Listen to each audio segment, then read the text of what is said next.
In today's step-by-step Procreate tutorial, I'm going to show you how I go from a loose sketch to smooth color blocking and soft shading for this cute girl character. If you want to follow along, there's a free download in the description where you can grab my sketch and the exact color palette I'm using.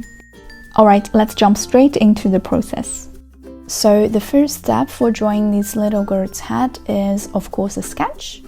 But honestly, sketching portraits is not as scary as it sounds. The main thing to remember is don't draw the head with realistic adult proportions. For kids, the head should be a bit bigger and the body more simplified. So here's what I do. I make the head nice and big, and for the shoulders, I just simplify them into a kind of triangle shape. You don't need to worry about anatomy too much here. We just want a cute, stylized look. I also like to show more of the forehead, so I place the hairline a bit higher.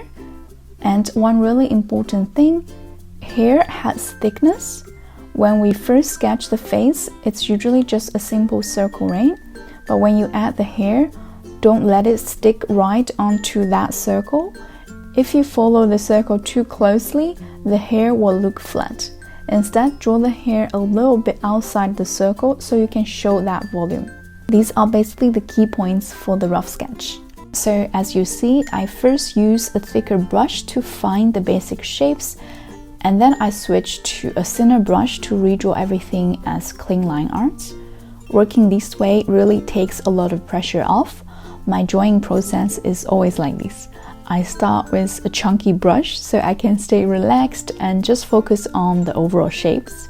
Once I feel happy with the proportions and the silhouette, I come back in with a more precise brush and do the clean lines. After the line art is done, that's when I start thinking about color. What I like to do first is just roughly block in some colors to test the overall feeling. I'm not being super careful yet. I'm just trying out different combinations to see what looks nice together. Once I've adjusted the colors to something I really like, then I start coloring more carefully.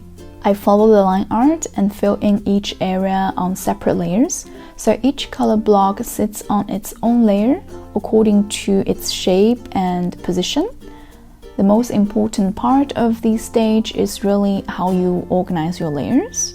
If you're curious about the exact way I set up my layers, which brushes I use, and all the little tips for this coloring stage, the full version of this tutorial inside my membership goes into everything in detail. The real-time demo is about 59 minutes long, and we draw these together from start to finish while I talk you through the whole process. If that sounds fun and you want to join me for the full lesson, I've put the link to my membership down below in the description. At this stage, you can also see that I'm using the symmetry tool in Procreate while I'm filling in the colors. Because this character is facing forward, the left and right sides of the face are basically the same. So turning on vertical symmetry makes the process much faster. I only need to paint on one side and Procreate automatically mirrors it on the other. I chose these symmetrical portraits as the first demo in my level 7 membership tutorial on purpose. It's one of the quickest type of portraits to draw, and with symmetry turned on, you get a polished result very quickly. Before we move on to more complex character illustrations, I want to help you build up confidence in drawing characters, and using the symmetry tool is a great way to save time and make the whole process feel easier and more fun. After I finish filling in all the colors with the symmetry tool, I turn off the line art layer and just take a moment to check the shapes of all the color blocks. I look especially at the outer edges. For example, the edge of the face. I want that curve to feel clean and smooth, not messy or uneven. If something looks a bit wobbly or fuzzy, then I will go in and gently tidy up that shape. Once I'm happy with the base shapes, we can start adding color variation to each area. I usually begin with the face. For the skin, the main thing I'm adding is blush and a bit of shading around the cheeks and the middle of the face where the eyes and nose are.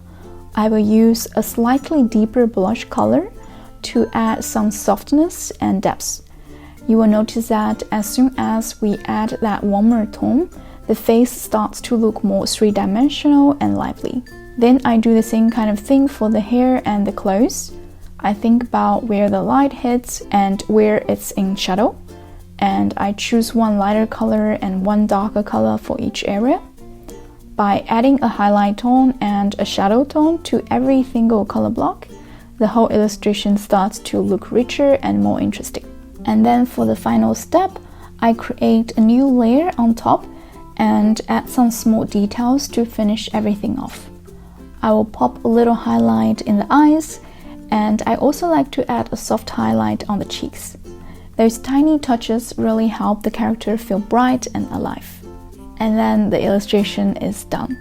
Thank you so much for watching this tutorial. If you'd like to draw along with me in real time and see every step more slowly, you can unlock the full real-time version of this tutorial inside my membership. Thank you again for hanging out with me, and I will see you in my next video.